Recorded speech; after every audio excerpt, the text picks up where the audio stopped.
In this video tutorial, we're going to analyze questions from part 1 of the Geometry 2018 Regents, and we'll start with question number 1 that says, in this diagram below, AFB and CGD are parallel to one another. So I'm going to indicate that like so.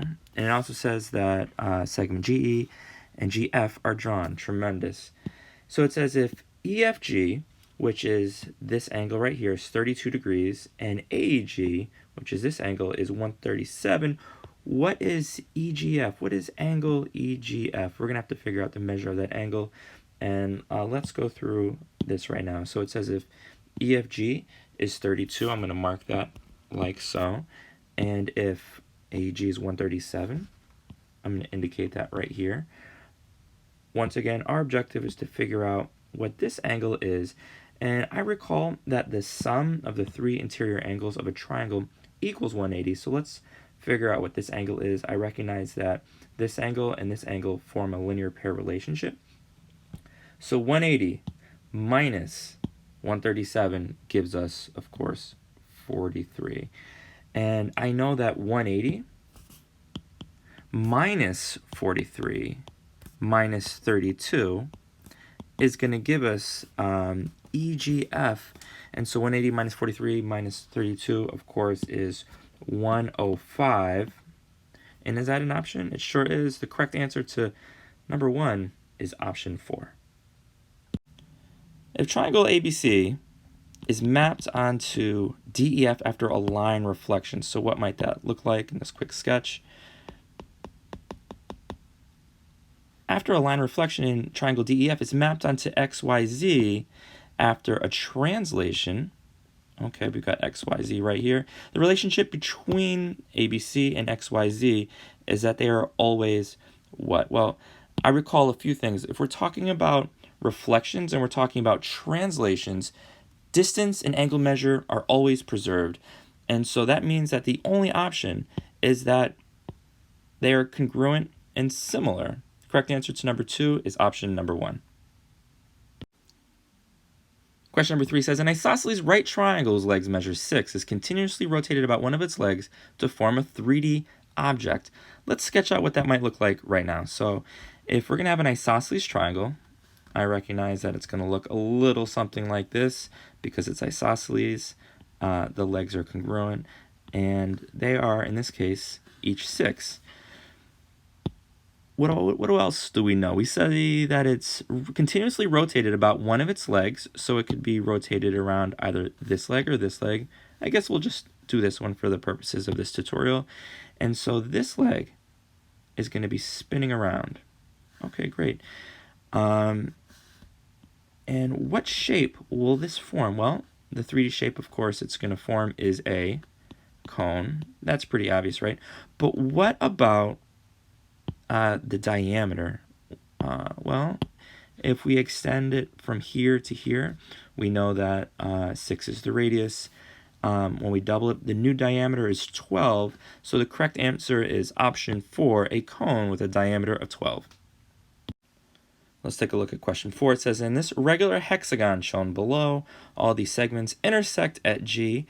And at the bottom it says when triangle ABG, which is this triangle right here, is reflected over segment BG, okay, so if it's being reflected over this segment right here, and then rotated 180 degrees about point G, where is ABG, this original triangle, mapped? All right, so if we're starting right here, it's reflected over BG, it's now, ABG is now BCG, so the new triangle is this right here after that reflection.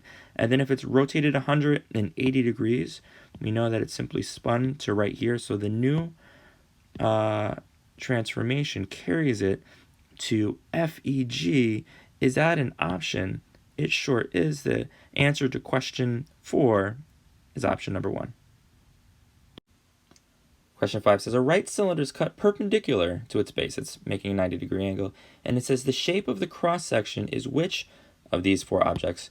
To help me visualize this, I'm going to make a quick sketch. I would encourage you guys to do so as well. It certainly doesn't have to be perfect. And what do I know? I know that if it's forming a perpendicular angle from the base, it's going to look a little something like this. And what shape is this cross-section? Is it a circle? No. Is it a cylinder? No. Is it a rectangle? It is. We know it's not a triangular prism. So the correct answer for number 5 is option 3, a rectangle. Question 6 says, Yolanda is making a springboard to use for gymnastics. She has 8-inch tall springs and wants to form a 16.5 degree angle with the base, as modeled in the diagram below. To the nearest tenth of an inch, so we're going to be rounding, what will the length of the springboard be at x? What is the length of this side of this right triangle right here? Well, we're going to need to recognize that we're using our trig ratios, and is it sine, cosine, or tangent? Well, I know that if we're looking at it from the 16.5 degree perspective, we're going to be using opposite over hypotenuse. And so, as a quick reminder, sine is so kato, right? So it's opposite over hypotenuse. And in this case, it's going to be sine 16.5 equals opposite 8 inches over x. That's the unknown length of this springboard. So when we isolate for x, so x equals what? It's going to be 8 over sine 16.5. And when you plug that into your calculator, what do you get? We're going to get x equals 28.16792. We're rounding to the nearest tenth of an inch, so that's going to be 28.2. Is that an option? It sure is. The correct answer is option 4 for question number 6. Question 7 says, in the diagram below of right triangle ABC, altitude BD is drawn to hypotenuse AC. So let's mark this up right now to indicate that this is a right triangle. So we got the 90 degree mark. This is also 90 degrees. Altitudes, of course, are perpendicular to the hypotenuse, which we have right here. And it says if BD is 4 and AD is x minus 6 and CD is x, what is the length of CD? So our objective in this problem is to figure out what the length is of CD. Well, how are we going to do this? We know that when we have right triangles with altitudes, we can use geometric means to find the missing sides of these triangles. So I'm going to sketch out this right here. And what do we know? We know that if this is the height, and this is x, and this side is y, we can use the formula the h squared equals x times y. So now let's plug in these values. If BD is 4, and AD is x minus 6, and CD is x, what can we do? We know that it's going to be 4 squared equals what times what? It's going to be, when we check our formula over here, x times y, so it's going to be x times x minus 6. Great. And so, of course, now we're going to need to distribute. And so we've got 16 equals x squared minus 6x. And when we set this equal to 0 and we subtract 16, of course, from both sides, we've got x squared minus 6x minus 16. So now we need a factor, and we can simply set it up like this. And when we factor, we need to think about what two numbers multiply to negative 16 and add to negative 6. Well, I know, of course, x times x is going to give us x squared. And I also recognize that negative 8 and positive 2 will give us, when foiled, x squared minus 6x minus 16, right? And so now because these are set equal to 0, we've got x minus 8 equals 0, and we've got x plus 2 equals 0. So x equals 8 or x equals negative 2. We know that we can't have a negative number for a length. That doesn't make sense, right? So the only viable option is x equals 8. Is this an option? We've got 5, 2. Option 3, 8. Option 3 is the correct answer. 8 is the length of CD. Question 8 says, rhombus star has vertices S, T, A, and R. What is the perimeter of rhombus star? Well, the first thing that I'm going to do is ballpark a quick sketch of what this might look like. And I know that S is -1, 2, so maybe right there. T is 2, 3, so approximately right there. A is 3, 0. And then R is O, -1. So maybe right there. We're going to pretend this is a beautiful rhombus. Okay. It says, what is the perimeter of rhombus star? So what we're going to need to do is figure out the distance from any one of these sides and then simply multiply it by 4. To do that, we're going to be applying the distance formula. And we remember that the distance formula is radical x2 minus x1 squared plus y2 minus y1 squared. Okay, great. So now what we're going to need to do is pop in these values. I'm going to do, I feel like T and A are going to be the easiest numbers to work with. So what I'm going to do is simply label xy, xy. That way I don't get confused. And let's pop these in. All right, I'm going to set this up. Great. So we'll pop in the x values first. So I'm going to do 2 minus 3. And then we've got the y values. We've got 3 and 0. So I'm going to do 3 minus 0. And what do we know? We know that 2 minus 3 is going to give us -1. And we know that 3 minus 0 is simply 3. -1 squared is going to be 1. 3 squared is going to be 9.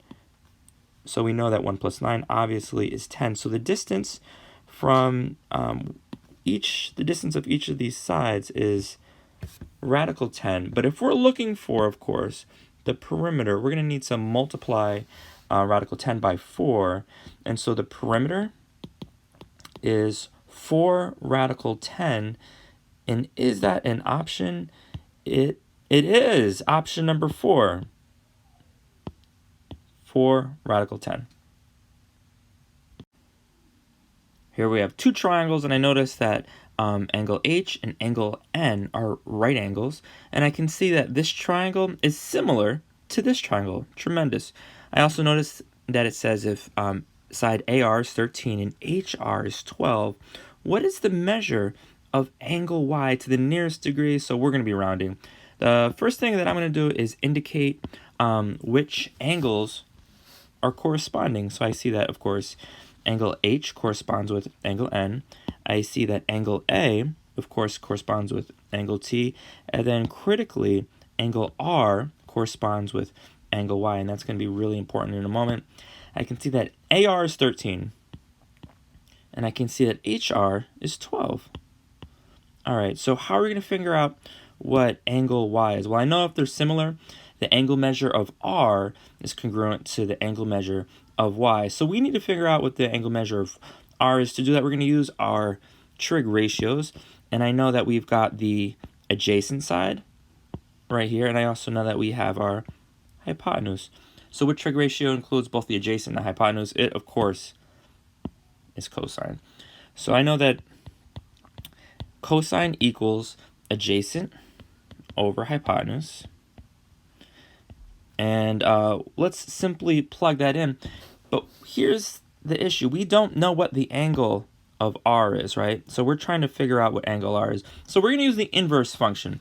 So let's do that right now. So angle R equals the inverse of cosine times the adjacent over the hypotenuse. And I can see that it's going to be the adjacent is 12. The hypotenuse is 13. And when we plug that into our calculator, it's going to give us 22.621986. And if we're simply rounding it to the nearest degree, R is going to be what? 23 degrees. Is that an option? It is. But again, because we're looking for the measure of angle Y, we know that R and Y are congruent. Y is also 23 degrees. And therefore, the correct answer is option 1 for question number 9. Let's take a look at question number 10, and it says that in this diagram below, critically, segment AN and segment SC are congruent with one another. So I'm going to include that right there.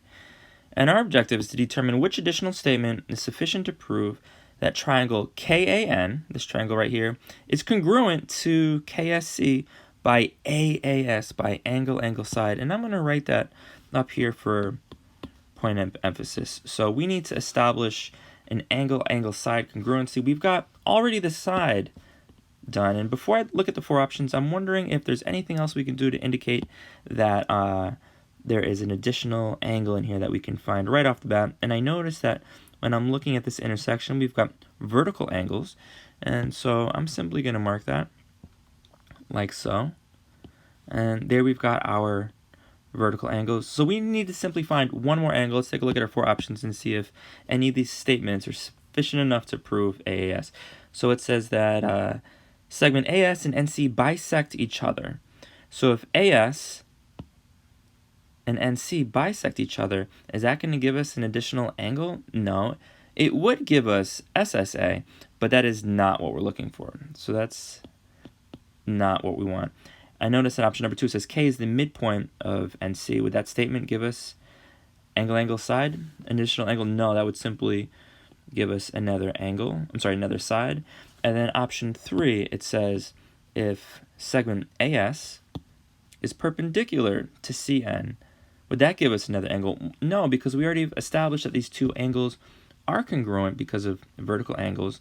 So if these were 90-degree angles, that wouldn't change anything or give us an additional angle. But when we check option 4, it says segment AN and SC are parallel to one another. So I'm going to write that, I'm going to mark that up on our diagram. And I can see that if these are parallel, we've got parallel lines, and if they're cut by a transversal like we have right here, I recall vividly that alternate interior angles are congruent. So if we've got an alternate interior angle here and here, then that means that this angle and this angle are congruent. This is enough to prove that this triangle is congruent, that triangle KAN is congruent to KSC by AAS. Tremendous. Question number 11. Which equation represents a line that is perpendicular to the line represented by y equals negative 2/3 x plus 1? Well, the most significant element of this equation is the slope, and I know that the slope, of course, is 2/3, and we're looking for the slope perpendicular to 2/3, and that's going to be the opposite reciprocal. So it, of course, is going to be negative 3/2, right? We flip the numerator and the denominator. This is the slope that we're looking for, that ideally is in one of these equations from options 1 through 4. And when I'm looking at option 3, I can see that the slope is 3/2. Well, that's no good. We don't want that one, so we can eliminate that. I also notice that when we look at option number 4, I can see that the slope is negative 2/3. That's not negative 3/2, so we can eliminate both 3 and 4. Let's scrutinize option number 1 and 2. And we'll start with number 1. I can see that it's not written in slope-intercept form, so we're going to want to do that right now. And I'm going to rewrite it like 3x plus 2y equals 12. We know that we're going to want to subtract 3x from both sides. And when we do, we've got 2y equals negative 3x plus 12. And next, we'll divide both sides by 2. Great. And what are we left with? Y is isolated, and the new equation is y equals negative 3/2 x plus 6. And what do we notice? We notice that negative 3/2 is the slope. And you know what? That matches the slope that we're looking for. This is perpendicular to this original slope, indicating that option 1 is the answer. Let's take a look at question number 12. It says, in the diagram of triangle ABC, points D and E are on sides AB and CB respectively, such that DE is parallel to AC. All right, that's probably going to become pretty important. We'll talk about that in a moment. I also noticed that it says if EB is 3 more than DB. So if this length right here is 3 more than this length, we're going to have to mark that up in a moment. It says that AB is equal to 14 and CB is equal to 21. What is the length of segment AD? So I'm going to highlight that right now because we're definitely going to want to return to this. So this is our objective. All right, how are we going to figure this out? Well, I know that if we establish that this big triangle is similar to this small triangle, what we can do is set up a proportion that will help us figure out what this segment is. But before we do anything else, let's go ahead and label this. So I noticed that AB is 14. So I'm going to indicate that right here. This big side is 14. I noticed that this side right here, CB is 21. Okay. What else do I see? I see that EB is 3 more than DB. We don't know how much DB is, so we're simply going to call that X. And if EB is 3 more than it, we can simply say it's X plus 3. Great.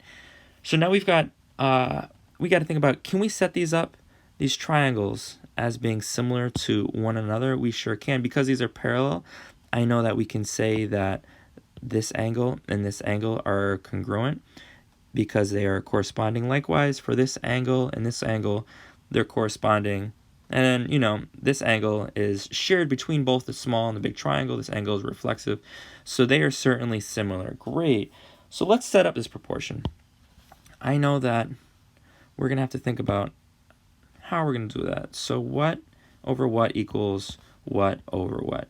So what I'm going to do is the let's set it up like this. It's going to be DB over BE, or EB rather, equals what over what. So I can see that this is the long leg over the hypotenuse of the small triangle. It's going to be the long leg over the hypotenuse of the big triangle. So it's going to be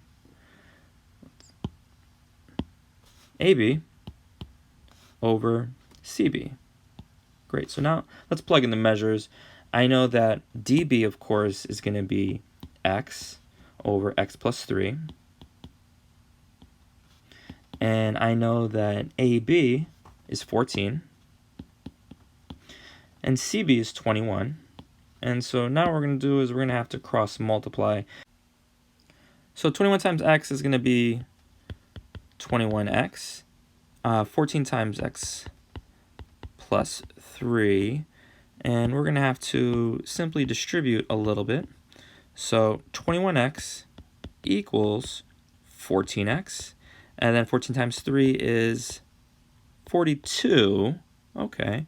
Let's combine like terms. And to do that, we're going to subtract 14X from one side and the other. And so 7X equals 42. That makes sense so far. And then we're going to divide both sides by 7. So X equals 6. Amazing. But I recall that the objective of this problem was not to solve for X. Instead, it says, what is the length of segment AD right here? So if the entire length is 14, and we know that X is 6, what is that going to make AD? Well, 14 minus 6 is going to give us 8. All right, so the answer is 8, and 8 is actually option, not 1, 3, or 4, but 8 is option 2. Amazing. Question 13 says, quadrilateral METH has both pairs of opposite sides congruent and parallel. Which statement about quadrilateral METH is always true? Before we scrutinize these options further, I'm going to do a quick sketch. And it's quadrilateral. Obviously, there's 4 sides. And let's label this like so. We've got MA, T, and H. Tremendous. All right, we know that opposite sides are congruent. We know that opposite sides are parallel. All right. Which statement is about this quadrilateral will always be true? So it says that MT, which is this diagonal right here, is congruent to AH. No, that's not always true. It's true if it was a square, right? So if this was a square, it would be true. But it's not always true. So we're going to eliminate option number 1. Option number 2, it says MT, which is this same diagonal is perpendicular to AH. No, that's not true either. If it was a rhombus, that would be true, right? So if it looked a little, maybe something like this, they would be, let's pretend that's a 90-degree angle, that would be true, but it's not always true. Let's take a look at option number 3, and it says that MHT and ATH, this angle and this angle, are congruent. No, like if we're just eyeballing it, we can see right now, no, that's not true. These are adjacent angles, no. But when we look at option number 4, it says angle MAT is congruent, MAT is congruent to MHT. You know what, ladies and gentlemen, these are opposite angles, and opposite angles are always congruent. So the correct answer is option 4. And question number 14, it says, in the figure shown below, quadrilateral TAEO is circumscribed around circle D. And it says the midpoint of TA, this segment right here, is R. So if this is the, if R is the midpoint, that would make each side congruent with one another. So I'm going to indicate that like so. And I also see that it says that HO is congruent to PE. So I'm going to indicate that right there. HO is congruent to PE. Amazing. You know what else I noticed, ladies and gentlemen? We've got some tangents, and I know that tangents from the same external point are congruent. So that means that TH is congruent to TR. I'm going to indicate that right here. That means that AP is congruent to AR. That means that ZE is congruent to PE, and that means that OZ is congruent to OH. All right, and so let's take a look at these further instructions. It says that if AP equals 10, and let's write that right there. AP is 10, okay, and EO is 12. What is the perimeter of this quadrilateral? Well, if EO is 12, I know that then this is 6, and I know that this is 6, right? I also know that this would be 6. Likewise, this would be 6. I know that because AR is congruent to AP, this is 10. As discussed, this is 10, this is 10. And then if we're simply identifying what the perimeter is, we're going to add up these values. So 10 times 4 is 40. 6 times 4 is 24. 40 plus 24 is going to give us 64. All right, so the answer to question number 14 is option 2, 64. Question number 15, it says the coordinates of the endpoints of the directed line segment ABC are A, negative 8, 7, C, 7, negative 13. And if AB to BC is a 3:2 ratio, then what are the coordinates of B? That's what we're going to need to figure out right now. I'm going to sort of sketch this out. I know that we've got A here. I know that we've got C here, because those are the endpoints. And I recognize that because it's a 3:2 ratio, we're going to have a total of 5 parts. All right. B is where it breaks it into a 3:2 ratio. So B is going to be right here, right? Because we've got 1, 2, 3 parts, and then 1, 2. And this is the coordinates that we're looking for. How do we figure that out? Well, the first thing that I'm going to do is write down the x values for A and C. So I know that A is negative 8, C is 7. I know that the y values are positive 7 and negative 13. And you know what I can tell? When I'm looking at the x values, it's going from negative 8 to 7, so they're increasing. And when it goes from, the y values are going from 7 to negative 13, so they're decreasing. We're going to figure out how much they're increasing and decreasing by for each unit. And to do that, let's think about just the x values. So we're going to want to find the distance from A to C, just the x values. And to do that, we're going to do the biggest minus subtracted by the smallest. And so 7 plus 8 is going to give us 15. So it's increasing by 15 units. I also know that we've got, for the y values, negative 13 minus 7. And that's going to give us, of course, negative 20. But the question is, how much is it increasing or decreasing by each unit? Well, we've got 5 parts. So what we're going to do is we're going to divide the x values by 5. And so I notice that it's increasing by 3 each time. And I know that when we divide negative 20 by 5, it's going to give us negative 4. So the y values are decreasing by 4 each time. All right, amazing. So now we're going to get the coordinates for each unit until we get to B. And I know that we're obviously starting off with negative 8. So negative 8 plus 3 is going to give us negative 5. So we're just going to do, again, the x values first. Negative 5 plus 3 is going to give us negative 2. Negative 2 plus 3 is going to give us positive 1. All right. Now we're going to be looking at the y values. We're starting with 7, right? And I know that it's 7 minus 4, and it's going to give us 3.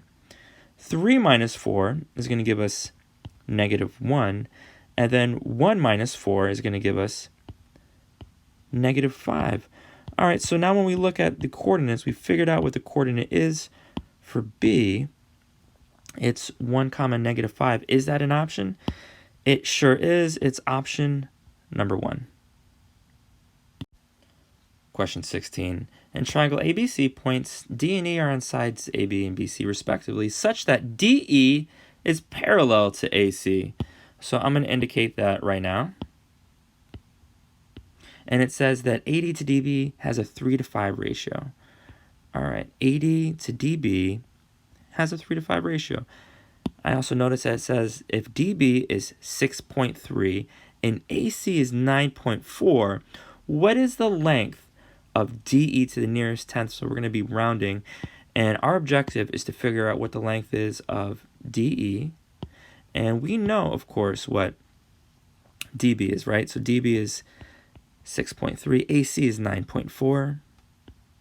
How can we figure this out? Well, we said a moment ago that this segment is parallel to this one. So what we're going to want to do is establish similarity between the small triangle and the big triangle. And we can do that because if these are parallel, then we know that there is an angle relationship right here. These ones are corresponding. Likewise, this angle and this angle are corresponding, so they're congruent. So we just established AA similarity between the small triangle and the big triangle. Why is that important? Well, we know once we know that, we can say that the ratio of the small triangle to the big triangle is what to what? Well, if this is 5, what is the length of this side of the big triangle? It's not 3, it's 5 plus 3, which is 8. Oh, okay, so this has a 5 to 8 ratio from the small triangle to the big triangle. And so what does that mean? It means that DE and AC are proportional to this very same ratio. So let's set up this proportion. So I know that DE to what? To AC equals what to what? 5 to 8, just like we just said a second ago. And so now let's plug in some values. We know that we don't know what DE is, but we know that AC is 9.4. And so what we're going to need to do now is we're going to need to, of course, cross multiply. So DE times 8 is DE 8. And when we multiply 5 times 9.4, we're going to get this. We're going to need to next isolate DE. And to do that, we're going to simply divide both sides by 8. And so what does DE equal? What is the length of this segment? It, of course, is 5.875. And when we, what is this? To the nearest tenth. So when we round up, it's going to be 5.9. So DE equals 5.9. Is that an option? Sure is. Option number 3. Question number 17. In the diagram below, rectangle ABCD has vertices whose coordinates are 7, 1, 9, 3, 3, 9, and 1, 7. And it says, which transformation will not carry the rectangle onto itself? All right. What I'm going to do right now before I do anything else is I'm going to highlight the word not. Because it looks like 3 out of these 4 options will carry the rectangle onto itself, but one of them will not. And we'll start with number 1. And I can see it says a reflection over line y equals x. So what is y equals x? That's when like y is 1, x is 1, y is 2, x is 2, and it's going to take this shape like so. And when it reflects, you know what? It's going to take the same exact shape. It's going to reflect over this line. It's going to look the same. So we know that we can rule out number 1. Option number 2, it says a reflection over the line y equals negative x plus 10. I can see that 10 is the y-intercept, and it's got a slope of negative 1. So what exactly is that going to look like? Here, of course, is the y-intercept, and if it's a slope of negative 1, the line is going to look a little something like this. And if it's reflecting over this line, again, it will carry itself onto itself. So we're going to rule out option number 2. Let's take a look at 3 and 4. So I know that with both 3 and 4, they are rotations of 180 degrees, but around different points. So option 3 is 6, 6, and 4 is 5, 5. So let's figure out where 6, 6 is. So I'm going to start right here at the origin. 1, 2, 3, 4, 5, 6. And I'm going to count up. 1, 2, 3, 4, 5, 6. All right, so I notice that 6, 6, 6 is right here. And then I notice that for option 4, interestingly, it's going to be 1, 2, 3, 4, 5. And then 1, 2, 3, 4, 5. All right, so we've also got 5, 5 right here, right? So which one, if we spin it 180 degrees, will it carry onto itself? Obviously, option 4, it will carry onto itself at 0.55. But you know what? A rotation of 100 degrees, 180, around 6, 6 will not. So the correct answer is number 3. Question number 18 says, a circle with a diameter of 10 centimeters and an essential angle of 30 degrees is drawn below. What is the area to the nearest tenth of a square centimeter of the sector formed by the 30-degree angle? So our objective is to figure out the area of this slice right here. And to do that, what we're going to need to use is the formula for the area of a sector. And we remember that it is the number of degrees over 360 multiplied by pi r squared. So let's plug in these values. We know that the number of degrees is 30 over 360 times pi r. What is r? The diameter is 10, so the r, of course, is 5 squared. And now we can simplify just a tad. And when we do that, I know that the zeros cancel out. 3 divided by 36, of course, is 1/12 times 25 pi, right? And so now we've got 25 pi over 12. When we pop that into our handy dandy calculator, we're going to get 6.54498, and we're rounding it to the nearest tenth of a square centimeter. And the correct answer then, of course, is choice 2, 6.5. Question number 19 says, a child's tent can be modeled as a pyramid with a square base whose sides measure 60 inches and whose height measures 84 inches. What is the volume of the tent to the nearest cubic foot?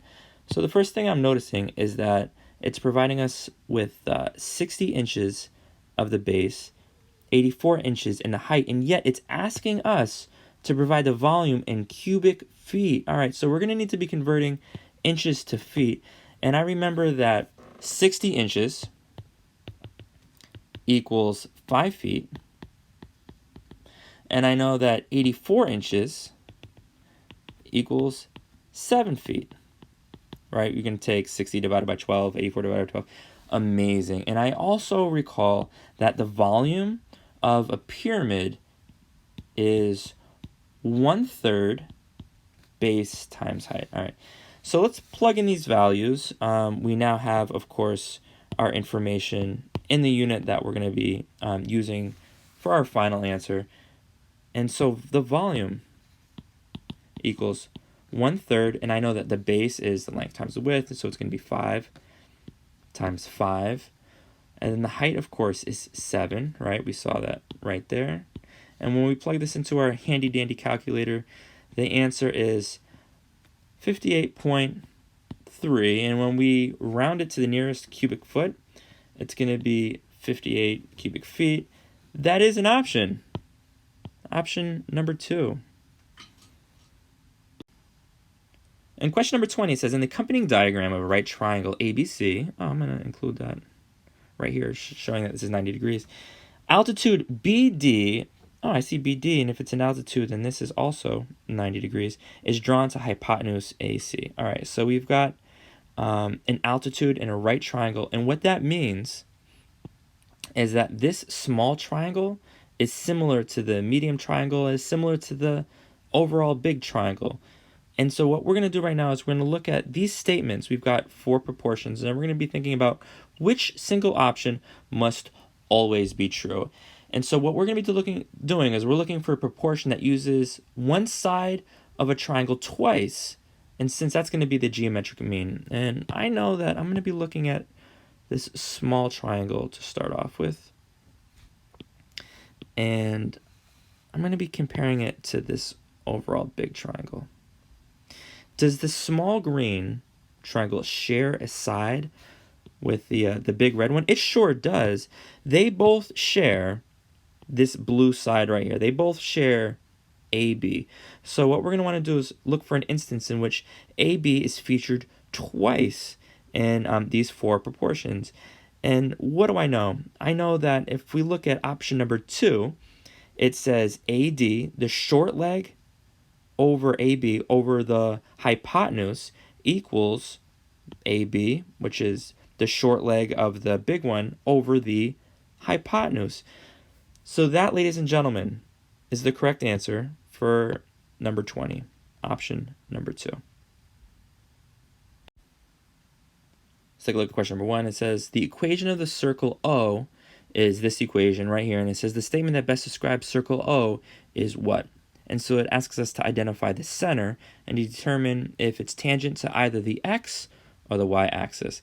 So the first thing that I'm going to do right now is write the equation of a circle, which we remember is x minus h squared plus y minus k squared equals r squared. All right, so this is the equation of a circle, and we recall that hk equals the center of the circle, right? So what we're going to do right now is we're going to need to figure out what the center of the circle is. So I'm going to rewrite this equation right here. We're going to need to complete the square. So this is going to be fun. All right. We've got x squared plus y squared plus 4x minus 8y equals negative 16. And so I'm going to group the x's and the y's, and I'm going to write it like x squared plus 4x, and I'm going to leave a little bit of a space, plus 4y, because we're going to be completing the square, minus 8y equals negative 16. And so we remember that to figure out what c is, it's going to be b divided by 2 squared, right? And so b in this case is positive 4 and negative 8. And so 4 divided by 2 is 2. Squared is 4. And then if we add it to one side, we've got to add it to the other. If b in this second component of the y's, if b is negative 8 divided by 4, divided by 2 is negative 4. Squared is positive 16. Great. And so now what we need to do is simplify. So I know that on the right side, 16 minus 16 equals 0, and we've got that 4 left over. Great. And on the left side, we're going to have to factor this trinomial, and I know that it's going to be x plus 2, right? And so if we FOIL this, it would give us back this quadratic, plus y what? What times what gives us positive 16, and added together gives us negative 8. It's going to be y minus 4 squared, great, equals 4. All right, so now we just figured out what hk is. So the center, h equals negative 2, k equals positive 4. So we know that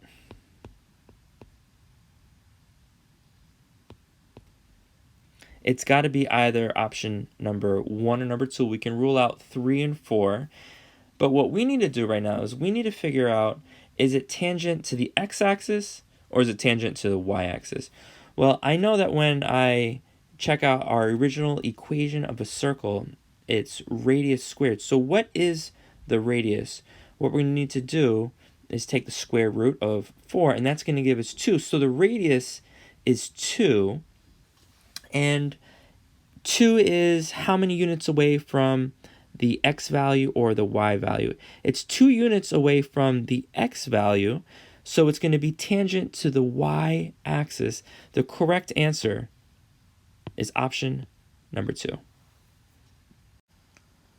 Question number 22. In triangle ABC, segment BD is the perpendicular bisector of ADC. Based upon this information, which statements below can be proven? Great, so the first thing that we're going to do always is sketch this out so we have an idea of what this looks like.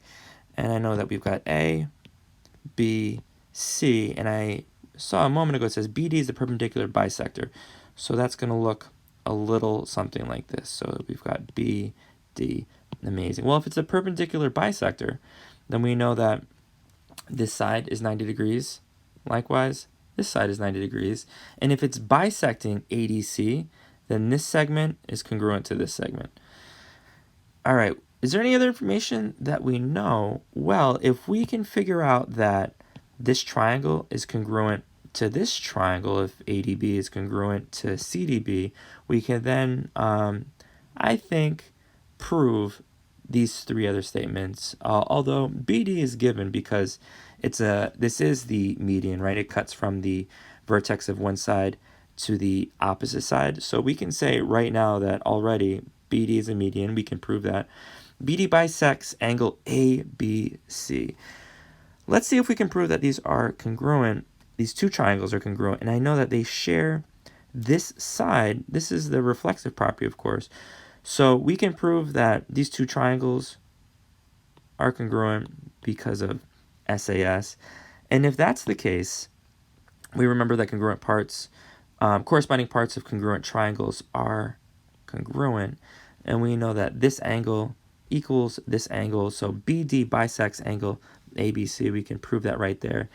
And then it says triangle ABC is isosceles. Well, we remember that an isosceles triangle has 2 congruent sides, and we know that this side has got to be congruent to this side, and it is because, again, corresponding parts of congruent triangles are congruent. We can prove that this is an isosceles triangle, so that means that 1, 2, and 3 can be proven. The correct answer is option 4. Question 23. Triangle RJM has an area of 6 and a perimeter of 12. If the triangle is dilated by a scale factor of 3 centered at the origin, what are the area and perimeter of its image, triangle R prime, J prime, M prime? So we're going to need to determine, of course, the area and the perimeter. We're going to start with the perimeter because that's a little bit easier. We'll return to the area in a moment. And I know that the perimeter of the original triangle, RJM, is 12. And if it's increasing by a scale factor of 3, then we can simply multiply the original perimeter by 3, and the perimeter of this new triangle, R prime, J prime, M prime, is 36. All right, and so that means that we can eliminate options 1, and we can eliminate options 4, and so it's going to be either 2 and 3 because we see the perimeter of 36. But what is this new area? Well, we remember that to find the area, what we're going to need to do is square the scale factor, and I can see that the scale factor is 3, so it's going to be 3 squared times the area of the original triangle, and we can see that the area of the original triangle is 6, so it's going to be 3 squared times 6. 3 squared, of course, is 9, and 9 times 6 is 54, so the area of this new triangle is option 3. Question number 24 says, if sine of 2x plus 7 equals cosine of 4x minus 7, what is the value of x? Well, I know that if we have sine of an angle equals the cosine of an angle, then the sum of these 2 angles are 90 degrees. It's because they're complementary. So what is that going to look like?